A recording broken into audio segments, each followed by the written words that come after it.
जय हिंद बच्चों, आप सभी का स्वागत है हमारे इस चैनल पर। और आप देख रहे हैं नवोदय परीक्षण 20। इसके पहले हमने 1 से 19 तक अपलोड कर दिए हैं। यदि उसको आप नहीं देखे हैं तो जा करके देख लीजिए।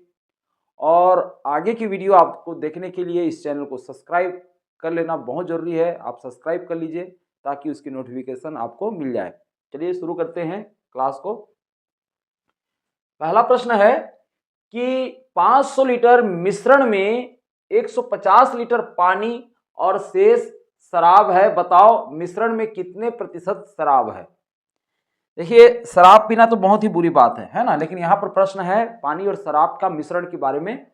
500 लीटर का मिश्रण है जिसमें 150 लीटर पानी है, ठीक है, और शेष क्या है, शराब है। मतलब शेष शराब है कहने का मतलब क्या है। अब 500 में आप 150 लीटर पानी को अलग कर देते हैं तो कितना शराब बचेगा? बचेगा 350 लीटर शराब बचेगा। कि 350 लीटर जो शराब है वो 500 के मिश्रण में कितना प्रतिशत होता है, तो उसको हम गुणा 100 से कर देंगे तो हमको प्रतिशत मिल जाएगा। अब ये कट गया, ये भी कट गया, आप देख रहे हैं कि ये भी कट गया और ये भी कट गया, ठीक है। एक शून्य इसमें बचा हुआ है, मतलब ये 10 हो गया। तो 5 एकम 5 और 5 दूनी हो गया आपका 10, ठीक। अब ऊपर में बच गया क्या, 35 गुणित 2, यानी हो जाएगा 35 दूनी 70। 70% क्या होगा, शराब है। तो यहां पर देखिए ए ऑप्शन, ए 70% यही इसका सही उत्तर होगा, ठीक है। तो इस प्रकार से आपको बना लेना है। अगला प्रश्न है कि 3 संख्याओं की औसत 29 है और 2 संख्याओं की औसत 27 है, तो तीसरी संख्या ज्ञात करो। अब यहां पर देखिए 3 संख्याओं का औसत 29 है और 2 संख्याओं का औसत 27 है। पहले तो हम ज्ञात कर लें कि 3 संख्याओं का योग कितना होता है। 3 संख्याओं की औसत यदि 29 है तो 3 संख्याओं का योग कितना हो जाएगा, 29 का 3 से गुणा कर देंगे तो कितना, 29 29 29, इनको जोड़ेंगे तो बार बार जोड़ने की क्रिया को तो गुणा ही कहते हैं, इसलिए हमने 29 को क्या कर दिया, 3 से गुणा कर दिया। तो 3 हो गया आपका 27, हाथ में आया 2 और 3 दूनी 6 और 2 हो गया आपका 8। कहने का मतलब है 27 योग बन रहा है 3 संख्याओं का योग। अब 2 संख्याओं का जो योग है वो हम देख लेते हैं। माने योग है कहने का मतलब 2 संख्याओं का औसत 27 है, तो 27 को भी 2 से हम गुणा कर देंगे तो उसका योग हमको पता चल जाएगा। 2 सत्ते 14, हाथ में आया 1 और 2 दूनी 4 और 1 हो गया आपका 5। अब हम क्या करते हैं, तीसरी संख्या को ज्ञात करने के लिए 3 संख्याओं के योग में 2 संख्याओं का योग को घटा देते हैं तो हमको पता चल जाएगा। 7 में 4 गया, बच गया 3, और यहां पर 8 में 5 गया, बच गया 3। तो उत्तर क्या आया आपका 33। तो 33 इसका सही उत्तर होगा। तीसरी संख्या क्या है, 33। यहां ऑप्शन में देखिए, सी ऑप्शन देखिए, 33 इसका सही उत्तर है, ठीक है। अगला हम प्रश्न देखें, इसको हम इरेज कर दें। 0.6 गुणित 0.4 गुणित 0.12 का मान बताओ। यहां पर क्या है, 0.6 गुणित 0.4 गुणित 0.12, ठीक है। अब इसको हम क्या करेंगे, कुछ समय के लिए नजरअंदाज कर देंगे दशमलव का। हम गुणा करके देखते हैं तो हम जानते ही हैं कि 6 चौक क्या हो जाता है, 24 हो जाता है। तो 24 लिख लें और इसको हम 12 लिख लें, है ना। फिर हम देख रहे हैं कि 2 चौक 8 और 2 दूनी 4, ठीक है। फिर उसके बाद 1 का गुणा हम करेंगे, 1 चौक 4 और 1 दूनी 2, ये हो गया आपका 4 4 8 और ये 2, 288। अब क्या करना है हमको कि दशमलव के बाद कितना अंक है उसको हम देख लें। यहां पर ये 1 2 3 और ये 4, दशमलव के बाद 4 अंक है। तो हमको उत्तर में दशमलव को ऐसे जगह में लगाना है कि उसके बाद 4 अंक हो। 1 2 3 यहां पर लगाएंगे तो 3 ही अंक होगा। 4 अंक रहे इसके लिए एक शून्य हमको बढ़ाना पड़ेगा। तो 0.0288 ये इसका सही उत्तर हो जाएगा। क्या विकल्प में इस प्रकार से है? जी हाँ, देखिए आपका सी ऑप्शन 0.0288 इसका सही उत्तर होगा। अगर हम प्रश्न देखें तो प्रश्न है, एक आयताकार खेत 50 मीटर लंबा है और 30 मीटर चौड़ा है। अब इसको हम थोड़ा सा चित्र बना लें तो कुछ इस प्रकार से होगा, 50 मीटर लंबा है, ठीक है, और 30 मीटर क्या है, चौड़ा है। ये इस प्रकार से आयताकार है। एक वर्गाकार खेत का परिमाप इस आयताकार खेत के परिमाप के बराबर है। इसी प्रकार से एक और है वर्गाकार खेत, उसका जो परिमाप है मतलब चारों भुजाओं का योग, वो किसके बराबर है, इसी आयताकार खेत के बराबर है उसका परिमाप, उसका भी चारों भुजाओं का योग। तो वर्गाकार खेत की भुजा क्या होगी, आपको दे दिया है आयताकार खेत के बारे में सारी जानकारी, और पूछ रहा है क्या, वर्गाकार खेत के बराबर में। बस संबंध क्या बता दिया है कि दोनों का परिमाप क्या है, बराबर है। तो क्या करेंगे हम, इसकी भुजा ज्ञात करने के लिए आपको आयताकार खेत का परिमाप ज्ञात करना रहेगा। तो परिमाप जैसे हम ज्ञात करते हैं तो क्या होगा, परिमाप बराबर क्या होगा आयताकार खेत का, 2 गुणा लंबाई धन चौड़ाई, ये इसका परिमाप का सूत्र है। या ऐसे भी आप जो है ज्ञात कर सकते थे, 50 फिर 30 80 हो गया, है ना, फिर उसमें आप 50 जोड़ देते तो 130 हो जाता, और फिर 30 जोड़ के तो 160 हो जाता। खैर हम सूत्र के माध्यम से इसको ज्ञात करेंगे। लंबाई कितना है 50 और चौड़ाई कितना है 30, माने दोनों को जोड़ेंगे तो कितना हो जाएगा 80, उसको फिर 2 से गुणा कर देंगे, ठीक, तो क्या हो जाएगा आपका 2 गुणित 80 तो 160, ये हो जाएगा आपका 160 मीटर। ये किसका परिमाप है, आयताकार खेत के परिमाप। तो आयताकार खेत के परिमाप के बराबर वर्गाकार खेत का भी परिमाप है, इसका भी कितना हो जाएगा 160 मीटर, क्योंकि संबंध में इसमें बता दिया है। देखिए एक वर्गाकार खेत का परिमाप इस आयताकार खेत के परिमाप के बराबर है बोल रहा है, ठीक है। अब हमको यदि वर्गाकार खेत का परिमाप पता चल गया 160 मीटर, तो उसकी भुजाओं का मान हम ज्ञात कर सकते हैं, क्योंकि वर्गाकार जो खेत का परिमाप है वो क्या होता है, उसके 4 भुजाओं का योग होता है, मतलब 4 गुणित भुजा, ठीक है।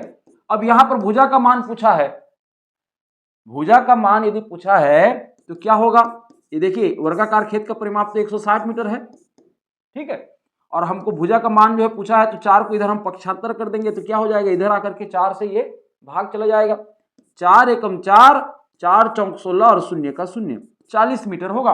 तो यहां पर ऑप्शन में है, जी हाँ देखिए डी ऑप्शन 40 मीटर इसका सही उत्तर होगा, ठीक। अब देखते हैं अगला प्रश्न। अगला प्रश्न क्या है कि 8, 12, 16 और 18 का लघुत्तम समापवर्तीय होगा। अब इसको आप ज्ञात ही कर लीजिए, 8, 12, 16 और 18 का लघुत्तम समापवर्त्य के लिए हमको क्या करना रहता है, आखिरी तक उसको हमको गुणनखंड निकालना है, जब तक कि सब का गुणनखंड 1 ना आ जाए, है? तो देखते हैं, 2 से जाएगा, 2 चौक 8, 2 छिक्का 12, 2 अट्ठे 16 और ये 2 निया 18, फिर 2 से जाएगा, 2 दूनी 4, 2 तिया 6, 2 चौक 8, 9 तो नहीं जाएगा, उतार देंगे, फिर 2 से जाएगा, 2 एक कम 2 और ये 3 उतर जाएगा, 2 दूनी 4 और ये 9 उतर गया, फिर ये जाएगा 2 से, क्योंकि 1 2 बचा है, 2 एक कम 2 और ये 9 उतर गया, फिर जाएगा अब 3 से, क्योंकि अब 2 से जाने वाली कोई है नहीं संख्या, फिर ये 1 उतार देते हैं, 3 एकम 3, ये 1 उतर जाएगा, 3 तिया 9, फिर ये 3 जाएगा, ठीक है, 3 एकम 3, जब तक कि सब का गुणनखंड 1 ना आ जाए आखिरी में, तब तक हमको ये करते रहना है काम। अब देखिए यहाँ पर 2 का गुणा कितने बार हुआ है, 1 2 3 4, 4 बार 2 का गुणा हुआ है और 3 का 2 बार गुणा हुआ है। तो यहाँ पर देखते हैं 4 बार 2 का गुणा कहाँ पर है, ये देखिए 1 2 3 और यहाँ पर दे दिया है आपका 2, तो ये 4 बार 2 का गुणा और 3 का 2 बार गुणा, तो सी ऑप्शन इसका क्या होगा, सही उत्तर होगा, ठीक है। इस प्रकार से आपको बनानी होगी। अगला हम प्रश्न देख रहे हैं कि यहां पर 3684.53 में 6 का स्थानीय मान क्या होगा, 6 का स्थानीय मान पूछा है, माने ये यहां पर जो 6 अंक है उसका स्थान कौन सा है, तो आप देख रहे हैं कि ये यहां पर सैकड़ा वाले स्थान पर है। अब देखिए दशमलव के बाद इधर जो है आपका 10वां भाग, 100वां भाग, 1000वां भाग होगा, लेकिन आप देखेंगे कि उसकी बाईं ओर जो है इकाई, दहाई, सैकड़ा इस तरह से स्टार्ट होता है। तो आप देख रहे हैं दशमलव से ये इकाई होगा 4 और दहाई होगा 8 और सैकड़ा में है 6। तो 6 जो है सैकड़ा के स्थान पर है, यानी 100 के स्थान पर है, तो 100 से उसको गुणा कर देना है। तो क्या हो जाएगा 6 एकम 6 और 2 शून्य का 2 शून्य, ये हो गया आपका 600। तो उत्तर क्या है, ए ऑप्शन 600। ठीक है, अगला हम प्रश्न देखें। वो प्रश्न है कि एक परीक्षा में पास होने के लिए 35% अंक प्राप्त करना आवश्यक है। 35% कहने का मतलब है 100 में 35। ठीक, किसी ने 400 अंक प्राप्त किए, ठीक है, और 160 अंक से फेल हो गया, मतलब अभी भी उसको 160 अंक की आवश्यकता थी, मतलब उसको 400 अंक से उसका काम नहीं चल रहा था, उसको 160 अंक और चाहिए था। तो हम देखें कि 400 में 160 अंक इसको यदि जोड़ दें, 0 और 0 6 हो गया आपका 6 और 5 हो जाएगा यहाँ पर 4 1 5, 560 अंक की आवश्यकता थी उसको उत्तीर्ण होने के लिए।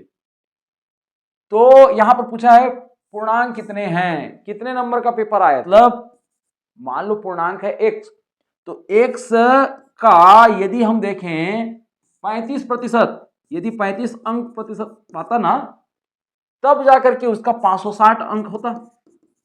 यदि उसका 560 अंक होता तब जाकर के वो 35% पाता और वो परीक्षा में पास हो जाता। तो इसका मतलब क्या है कि पूर्णांक का 35% बराबर 560। ये इस प्रकार से आपको जो है व्यंजक बना लेना है और व्यंजक का फिर हल करना है। अब हल करते हैं, x का के जगह में हम गुणा लिख दें, 35% की जगह में 35/100 कर देंगे और बराबर 560। अगले स्टेप में क्या करेंगे कि x को एक तरफ रहने देते हैं और ये जो 35/100 है इसको इधर पक्षांतर कर देंगे, तो इधर आकर के क्या हो जाएगा, इधर तो 560 है ही, ये इधर आकर के हो जाएगा 100 बटे आपका 35 हो जाएगा, 100 बटे 35। अब इसको हल कर लेते हैं। हल करेंगे कैसे, अब ये देख पा रहे हैं हम, तो ये आपका 5 में कटेगा, तो 5 में हम कटाते हैं, ये हो जाएगा 5 सत्ते 35 और ये हो जाएगा 5 एकम 5 और ये भी 5 एकम 5, 6 में 5 गया, बच गया 1 और ये इसके सामने में आ जाएगा, शून्य के सामने, तो 10 हो जाएगा, तो 5 दूनी 10। ठीक है, ये इस प्रकार से आपको कटा लेना है। फिर हम देखते हैं कि इधर नीचे में 7 है, ऊपर में 112 है, कटा करके देखते हैं कटता है तो 7 एकम 7 और ये हो जाएगा 7 एकम 7, 11 में 7 गया, बच गया 4 और 7 छिक्का हो जाएगा आपका 42। ठीक है, क्योंकि 2 के सामने में 4 आएगा तो 42 हो जाएगा। ठीक है, अब हम देख रहे हैं यहां पर 16 गुणित 100 ये आ रहा है और इसको हम हल कर लें तो क्या हो जाएगा, 16 एकम 16 और 2 शून्य का 2 शून्य, माने यहाँ पर 1600 क्या आ रहा है, पूर्णांक आ रहा है। आपका डी ऑप्शन देखिए 1600 इसका सही उत्तर होगा। कि एक काम को दीपक 8 दिनों में और सोनू 12 दिनों में कर सकते हैं, दोनों मिलकर के उस काम को कितने दिनों में कर लेंगे। तो ये इस प्रकार से प्रश्न बहुत बार पूछता है। तो आप देखिए एक काम को दीपक जो है 8 दिन में करता है, कितना दिन में, 8 दिन में, तो एक दिन में वो कितना काम करेगा, एक दिन में वो कितना काम कर ले रहा है, 1/8 काम। ठीक है, एक दिन में 1/8 काम, तब तो वो 8 दिन में पूरा काम करेगा। ठीक है, अब देखते हैं कि सोनू जो है 12 दिन में करता है, सोनू कितना दिन में कर रहा है इस काम को, 12 दिन में कर रहा है। तो इसका मतलब क्या है, वो एक दिन में कितना काम कर रहा है, वो 1/12 काम कर रहा है, मतलब वो 12 दिन में करेगा तभी 12/12 होगा, पूरा होगा। ठीक है, अब प्रश्न में पूछ दिया है कि दोनों मिलकर के उस काम को यदि कितने दिनों में कर लेंगे, तो हम देख लेते हैं कि एक दिन में तो उनका काम 1/8 है और एक जने सोनू का कितना 1/12 है, तो दोनों मिलकर के उस काम को कितने दिन में करते हैं, एक दिन में। एक दिन का पहले देख लेते हैं कितना काम हो रहा है उनका, तो क्या हो जाएगा 1/8 धन 1/12, दोनों मिलकर के कर रहे हैं इसलिए हम उसको जोड़ रहे हैं। दोनों का हम लघुत्तम समापवर्त निकाल लेते हैं, तो ये देखिए 2 चौक 8 और 2 छिक्का 12, फिर 2 से जाएगा, 2 दूनी 4 और 2 तिया 6। ठीक है, कहने का मतलब यह है कि 3 दूनी 6, 6 दूनी 12 और 12 दूनी 24। 24 इसका क्या आ रहा है आपका लघुत्तम आ रहा है।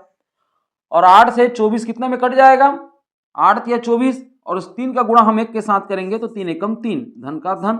12 में कितना बार में कटेगा 24, 2 बार में कट जाएगा, तो इसलिए 2 का गुणा हम 1 के साथ करेंगे तो 2 एकम 2। तो ये इस प्रकार से हो गया आपका 5/24 जब जोड़ेंगे तो ये क्या है, ये है आपका एक दिन का काम। एक दिन का काम है, दोनों यदि मिल करके करते हैं तो एक दिन का काम जो है ये आपका 5/24 है। लेकिन पूरा काम करने के लिए क्या करना पड़ेगा, हमको इसको पलट देना पड़ेगा 24/5।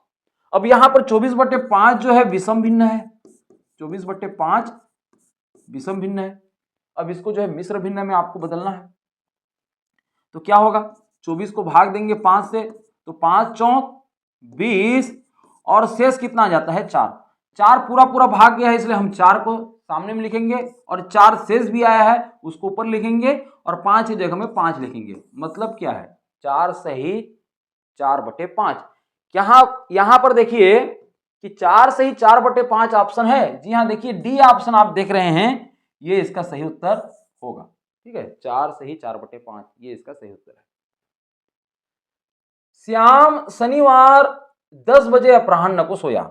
10 बजे अपराह्न मतलब हो जाएगा 10 बजे रात को सो रहा है वो, और अगले दिन 9 बजे पूर्वाह्न को जगा, मतलब सुबह 9 बजे वो जगता है। ठीक है, तो वह कितनी देर तक सोया, कितना घंटा सोया, इसको बताना है। 10 बजे सोता है रात को, ठीक है, और ये इधर उठ रहा है सुबह 9 बजे दूसरे दिन। तो 10 से 10 कितना होता है पहले देख लें, 10 से 10 यानी 12, और 10 से ये एक कम है तो हो जाएगा आपका 11। तो 11 घंटा सोया है ना। ये बहुत ही आसान है, इसको हम ज्यादा डिटेल नहीं कर रहे हैं। बी ऑप्शन इसका क्या है 11 घंटा, ये इसका सही उत्तर होगा। यहाँ पर ऑप्शन में 12 घंटा 13 घंटा तो वो नहीं है, आपका 11। अगला प्रश्न है निम्न में से कौन सी एक के तुल्य है। यहां पर ऑप्शन दे दिया है 4 ऑप्शन, इसको आपको हल करना है, और हल करने के बाद आपको पता चलेगा कि वो 1 के बराबर है। तो ऐसा कौन सा ऑप्शन है जो 1 के तुल्य है। यहां पर देखते हैं कि 8 या 72 तो होता है, 72 कट जाएगा, ठीक है, लेकिन हम दशमलव को थोड़ा सा देखते हैं, दशमलव को उस पर थोड़ा सा विचार करते हैं।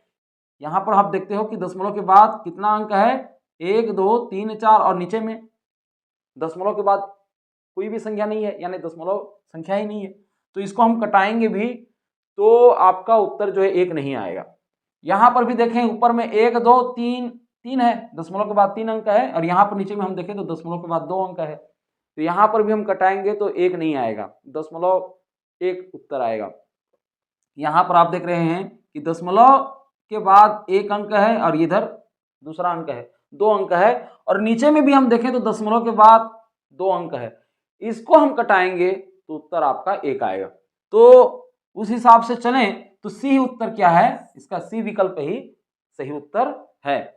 आप करके भी देख सकते हैं, देखिए 0.8 गुणे 0.9 आप कटाएंगे ऊपर में कितना आ जाएगा, जब इनको गुणा करेंगे तो 0.72 ही उत्तर आएगा, है ना। 9×8 = 72, और दशमलव के बाद 2 अंक है, इसलिए दशमलव को हमको ऐसे जगह में लगाना पड़ेगा कि दशमलव के बाद 2 अंक रहे, तो ये हो गया 0.72, और नीचे तरफ भी 0.72 है, फिर ये कट गया और ये कट गया, उत्तर आ जाएगा 1। ठीक है, तो 1 के तुल्य है ये, इसलिए सी ऑप्शन इसका सही उत्तर होगा। अगला प्रश्न हम देखें तो यह है कि 15 धन 30 ऋण 30 भागित 6 का मान है। 15 धन 30 और ऋण 30 भागित 6, सबसे पहला काम किसका होगा, ये आपका भाग का होगा। तो हम पहले उसको हल कर लेते हैं, 15 धन 30, ऋण को तो लिख ही देते हैं, फिर इसका जो है हम हल कर लेते हैं, क्या हो जाएगा 6 पंचे 30 हो जाएगा, 6 पंचे 30, तो इस 5 को हम लिख लेते हैं, इसके जगह में हमने 5 लिखा। फिर अगला स्टेप में देखते हैं कि जितना भी आपको मिल रहा है धनात्मक संख्याएं और ऋणात्मक संख्याएं, उनको आपस में जोड़ देते हैं। तो यहाँ पर धनात्मक संख्याएं आप देख पा रहे हो कि 15 है और 30 है, दोनों को हम जोड़ दें तो कितना हो जाएगा आपका 45, और 45 में फिर आपको 5 को घटा देना है, तो क्या उत्तर आ जाएगा आपका 40। तो 40 यहाँ पर सही उत्तर होगा। यहाँ पर देखिए डी ऑप्शन 40 ये सही उत्तर है। ठीक। अगला प्रश्न है, और वो प्रश्न है कि कौन सी राशि अभाज्य है। आपको 1 से 100 तक कंपलसरी याद करना ही है। यहां पर अभाज्य संख्या आपको पूछा है। 25 तो 5 से चला जाएगा, 39 जो है 3 से भी पूरा पूरा कट जाएगा, 33 भी 3 से पूरा कटेगा, 11 से भी कटेगा। आपका 37 क्या है, अभाज्य राशि है, तो यही इसका सही उत्तर होगा। ठीक है। कौन सी संख्या 9 पर पूरी पूरी विभाजित है। 9 पर पूरी पूरी विभाजित के लिए क्या करते हैं, हम अंकों को जोड़ते हैं, और अंकों का जोड़ यदि 9 से पूरा पूरा जा रहा है, 9 का गुणज है, तो वो क्या होगा, 9 से पूरी पूरी विभाजित होगा।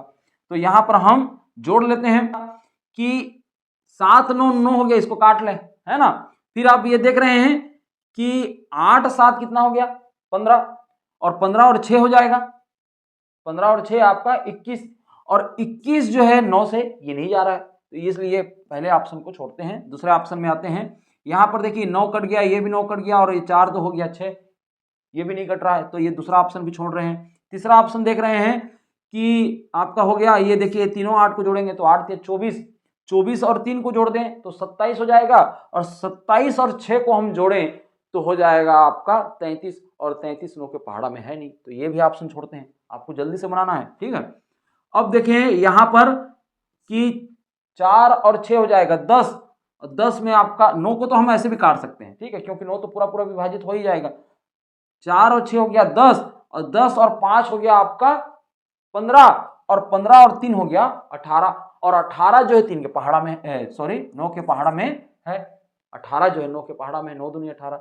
तो उस हिसाब से देखें तो डी ही ऑप्शन क्या है, इसका सही उत्तर है। आपको इस प्रकार से झट से बनाना रहेगा। ठीक, कि 7059 से बनी 4 अंकों की बड़ी संख्या और सबसे छोटी संख्या का अंतर क्या है।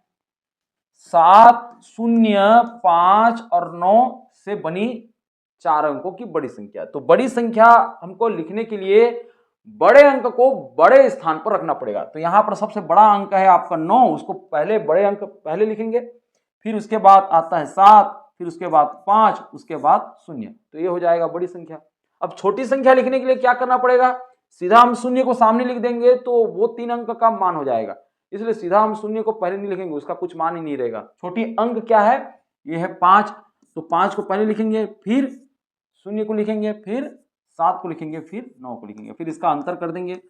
देखिए ये एक उदाहरण दे दिया तो ये हो जाएगा 10, 10 में 9 गया, आपका 1 बचेगा। अब ये 4 है, एक को उदाहरण दे दिया है, अब ये इसको जो है चाहिए 7 से 7 उसमें घटेगा तो यहाँ से ले लिया, तो ये हो गया 14, 14 में 7 गया तो बच गया 7। अब यहाँ पर बचा है 6, 6 में 0 गया तो 6, और 9 में 5 गया तो आपका आ गया 4, 4671। यहाँ पर देखिए 4671 है, जी हाँ, बी ऑप्शन देखिए 4671 इसका सही उत्तर है। ठीक है, तो इस प्रकार से आपको बना लेना है बच्चों। अगला हम देखें, यहाँ पर देखते हैं कि 10 किलोलीटर को ऐसे भी लिख सकते हैं, किलोलीटर, 10 किलोलीटर, किलो जहां पर भी आया आपको 1000 से गुणा कर देना है। ठीक है, तो 10 किलोलीटर, तो 10 को जो है आप 1000 से जब गुणा करते हैं तो हो जाएगा 1 एकम 1, और 1 2 3 4, 4 तो 0 डाल दीजिए, 10,000 लीटर हो गया ये, 10,000 लीटर। अब देखते हैं 10,000 लीटर तो है नहीं ऑप्शन में, यहां पर देखिए और भी विकल्प हैं, क्या उनका किसी का मान जो है 10,000 लीटर के बराबर है।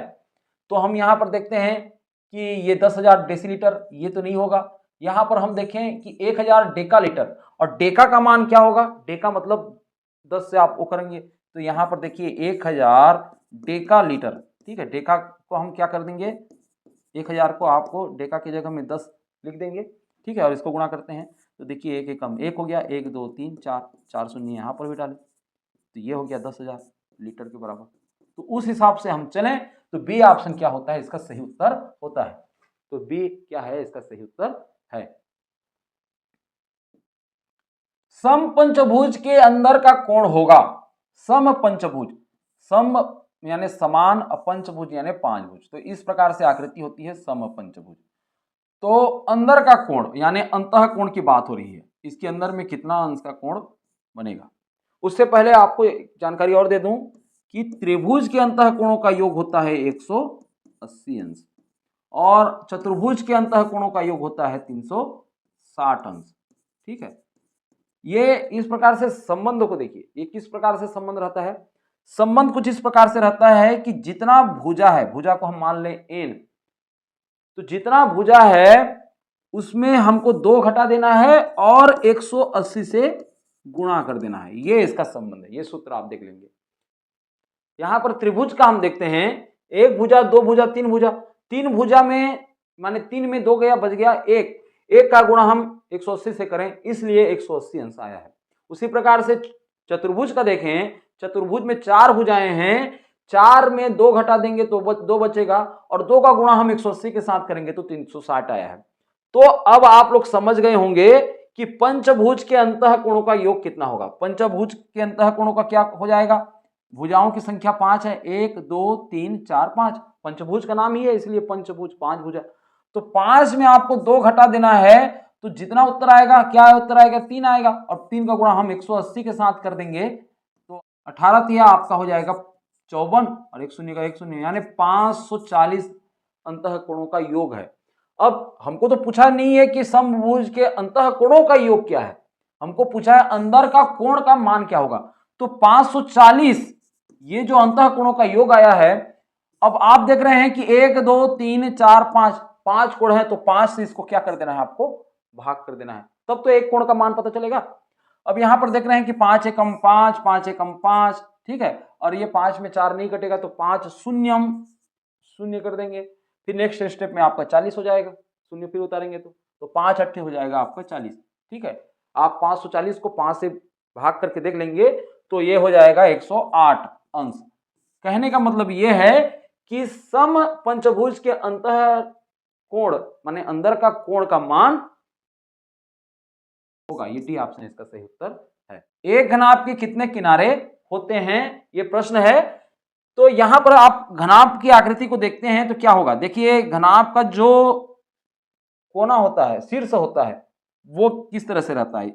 आप देखेंगे कि 1 2 3 4, फिर उसी तरीके से ये 1 2 3 और होगा आपका 4, ये तो हो गया शीर्ष।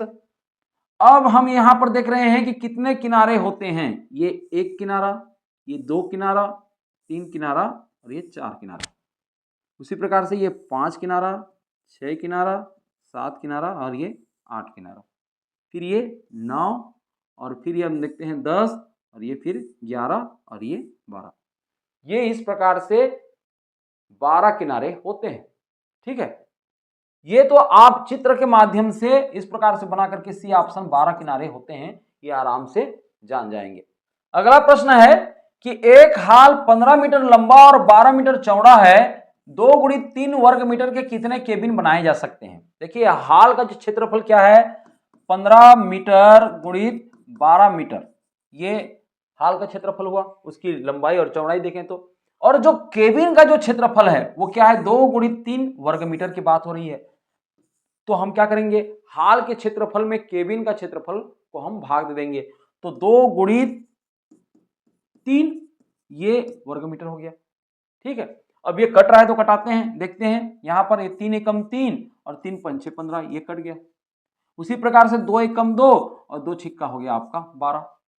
ऊपर में आ गया आपका 5 × 6, यहां पर ये मीटर मीटर भी कट जाएगा। ठीक है, तो 5 × 6 है और नीचे में 1 × 1 है, मतलब उसका मान जो है एक ही रहेगा, उसको लिखने की आवश्यकता है नहीं। तो ये हो जाएगा आपका 5 छिक्का 30, तो 30 केबिन बनाए जा सकते हैं। तो यहाँ पर है 30, जी हाँ, देखिए डी ऑप्शन 30 इसका सही उत्तर है। ठीक है, अगला प्रश्न है, उस घन का आयतन क्या होगा जिसकी लंबाई चौड़ाई और ऊंचाई क्रमशः 2 मीटर 50 सेंटीमीटर और 25 सेंटीमीटर हो। यहां पर देखिए कि लंबाई तो है 2 मीटर में और चौड़ाई है सेंटीमीटर में और ये भी ऊंचाई भी सेंटीमीटर में है।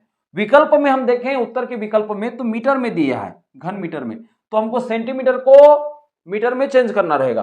तो आप जानते ही हो कि 100 सेंटीमीटर बराबर होता है आपका 1 मीटर, तो 1 सेंटीमीटर बराबर क्या हो जाएगा, 1 सेंटीमीटर हो जाएगा 1/100 मीटर के बराबर।